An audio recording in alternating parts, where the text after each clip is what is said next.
საიდან მომდინარეობს წინარე ქართველური ენა? 2023 წელს გამოქვეყნდა კვლევა ქართველი და უცხოელი ენათმეცნიერების, რომელშიც საუბარი იყო წინარე ქართველურ ენაზე და ქართული ენების წარმომავლობაზე. ამ კვლევის ლინკს იხილავთ კომენტარებში. ენათმეცნიერთა აზრით, წინარე ქართული ენა წარმოიშვა მიახლოებით 12,000 წლის წინ. მდინარეების მტკვრის, ჭოროხის, ენგურის, რიონისა და კაპოეთის ზღვის აუზებში, სადაც კავკასიელი მონადირე შემგროვებელი ტომები ცხოვრობდნენ. მოგვიანებით სამხრეთიდან დაიწყო ნეოლითური ტომების მიგრაცია. რამაც გამოიწვია წინარე ქართული ენის დაყოფა ორ ჯგუფად, სვანურად და ქართო-ზანურად. სვანური ჯგუფი გავრცელებული იყო მდინარე რიონის აუზში, ენგურისა და კაპოეთის ზღვის ტერიტორიაზე, სადაც კავკასიელი მონადირე შემგროვებელი ტომები ცხოვრობდნენ, ხოლო ქართო-ზანური კი მდინარე ჭოროხისა და მტკვრის აუზებში.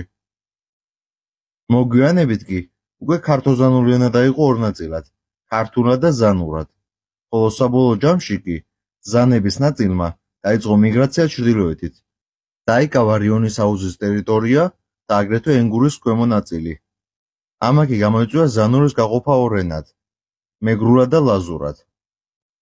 ლექციის ლინკი სამხრეთ კავკასიური ენების, ესე იგი ქართული ენების წარმოშობის შესახებ შეგიძლიათ იხილოთ კომენტარებში. წინა ვიდეოში ზოგადად ვისაუბრე ქართული ენების წარმომავლობის შესახებ.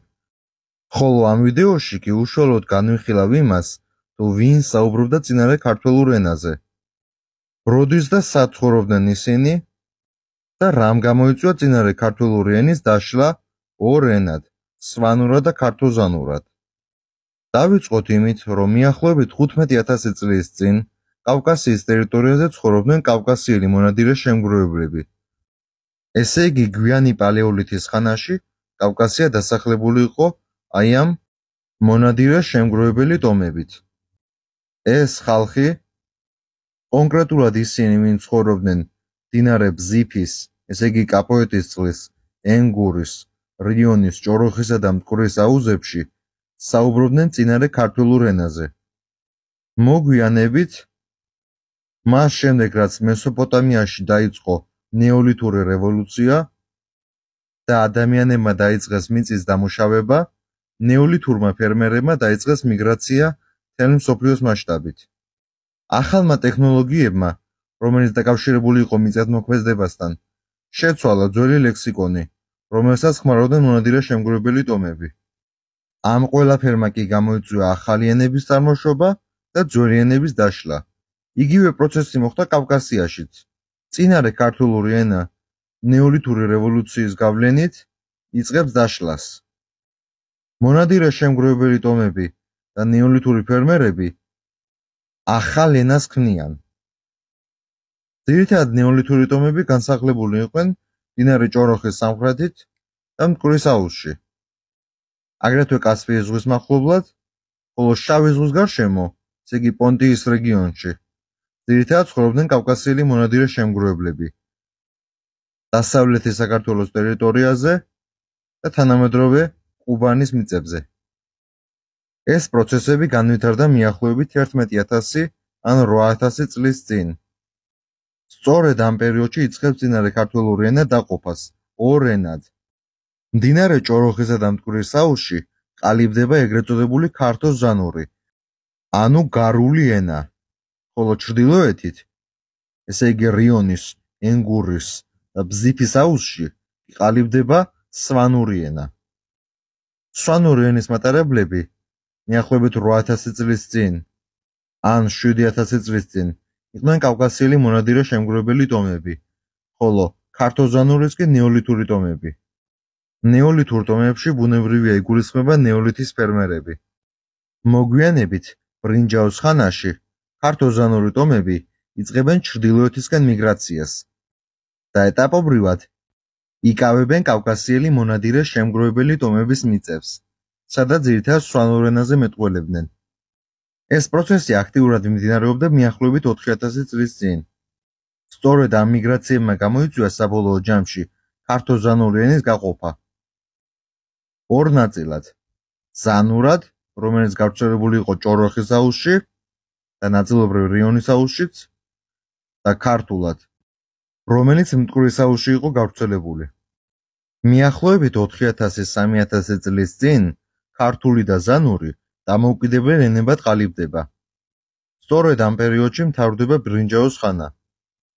ზანურ ტომებს ჭოროხის აუზი ეკავათ, სვანურ ტომებს რიონის, ენგურისა და ბზიფის აუზი, ხოლო ქართულ ენაზე მოსაუბრე ტომებს კი მტკვრის აუზი. სწორედ ამ პერიოდში იქმნება ძველი ქართული სახელმწიფოები კოლხეთი და დიაოხა. კოლხეთი მოიცავდა ტერიტორიას, სადაც განსახლებული იყვნენ სვანური ტომები, იგულისხმება აფხაზეთი, მდინარე ენგურის და რიონის აუზი, ზანები, რომლებიც ცხოვრობდნენ აჭარის ტერიტორიაზე და ჭოროხის აუზში და ქართულად მოსაუბრე არგველები, იმერლები წინაპრები, რომლებიც ცხოვრობდნენ მდინარე ყვირილას აუზში. ხოლო დიაოხის ტერიტორიაზე ძირითადად ქართულად მეტყველებდნენ. მის დასავლეთ ნაწილში კი ზანურად. შესაბამისად შეიძლება დავასკვნათ, რომ კოლხეთის ტერიტორიაზე სამივე ქართველური ენა იყო, როგორც ქართული, ისევე სვანური და ზანურიც. ზანურში ბუნებრივია იგულისხმება მეგრული და ლაზური. ნიკო მარის თეორიის თანახმად, უშუალო სიტყვა ლაზი მომდინარეობს სვანური ენიდან და თავდაპირველად უნდა ყოფილიყო ლაზან. ამავე ფუძის უნდა იყოს აგრეთვე სიტყვა ლუზნუ და მეზან. ლუზნუ სვანურად არის მეგრული ენა, ლუზნუნინ, ხოლო მეზან არის მეგრელი. როგორც სიტყვა ლაზში, ლაზან, ისევე სიტყვებში მეზან, ლუზნუ არის ერთი ფუძე, ზან. ესე იგი მეგრელების და ლაზების საერთო წინაპარს ზან უნდა რქმეოდა. რაც შეეხება სვანებს, ანტიკურ წყაროებში ისინი მოიხსენიებიან როგორც სუანები, სვანები, სანები, ან უბრალოდ სვანები. ძველ ბერძნებს არ ჰქონდათ ასობგერა შ და შესაბამისად ისინი ვერ ამბობდნენ სიტყვა შვანს, ამიტომ ისინი ამბობდნენ სვანს. თუმცა მეგრელები დღემდე სვანებს ეძახიან შვანს, შონს, რაც სვანების თვითსახელწოდებაა. სწორედ 4000 წლის წინ უნდა ჩამოყალიბებული იყო ეს სახელწოდებები ბრინჯაოსა და რკინის ხანის მიჯნაზე, როცა დაიყო ქართულური ენები.